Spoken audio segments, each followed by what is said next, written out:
Georgia, I'm going to start with you. Can you tell us a little bit about how this all got started? What was the context of what was going on in Connecticut at that time? And what did you do in response?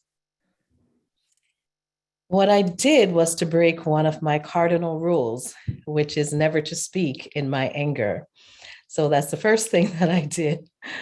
And I was very angry because we were one of the few centers. Hope Child Development Center was one of the few centers that remained open for our families. And we remained open because I went to our staff and I laid out the options available to them. And I said, and this was at the very beginning of the pandemic when the state went into lockdown. And I said to them, what would be a better option for you is to go home to be on unemployment because you would make way more money than you would working here. And that would help the organization preserve cash.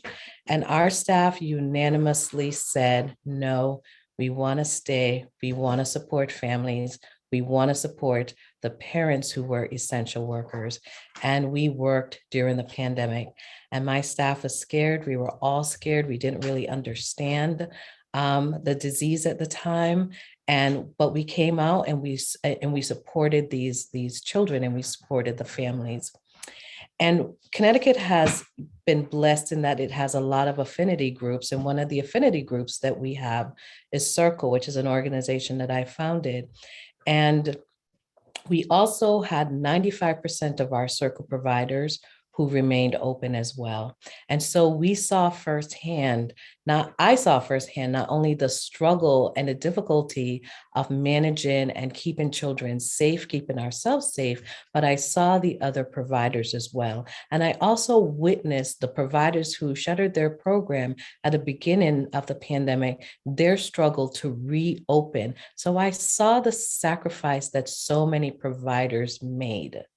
And so that, when it came time for, and in the backdrop of this, we were also hearing from the governor and we were hearing from everyone that we are heroes, we were being venerated, we were being celebrated, we were called essential, we were all of these things.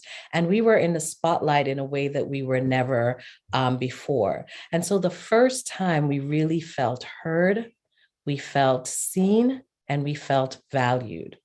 So that when it was time for the governor to really demonstrate to us in how he allocated resources, truly how he truly valued us and how he viewed us. Because, Elliot, a budget is a statement of your value. And while we were not expecting to get millions of dollars, we certainly were not expecting to get nothing.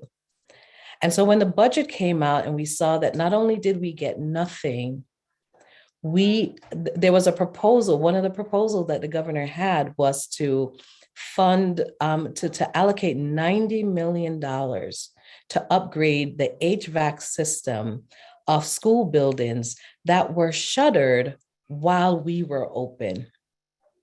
And so I became angry. I was livid. And I broke one of my cardinal rule of never speaking in my anger. And I let out a primal scream on our listserv.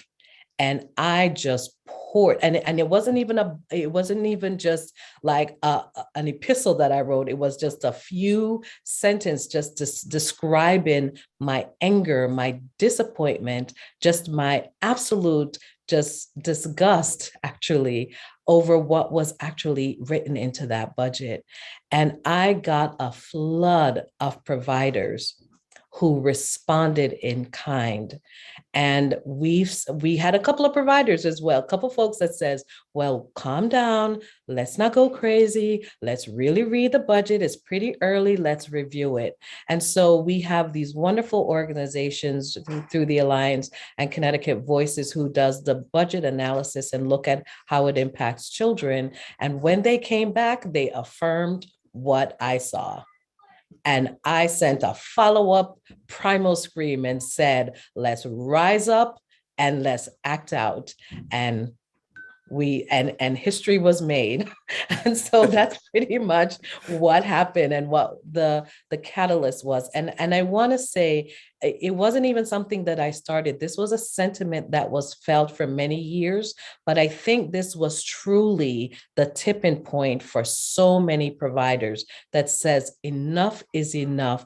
We cannot continue to be disrespected, disregarded, and undervalued in the way that we have been, and what was and how the governor's budget really reflected how his administration and the state felt about us, not after a pandemic that demonstrated to the world that you cannot go forward without the childcare industry.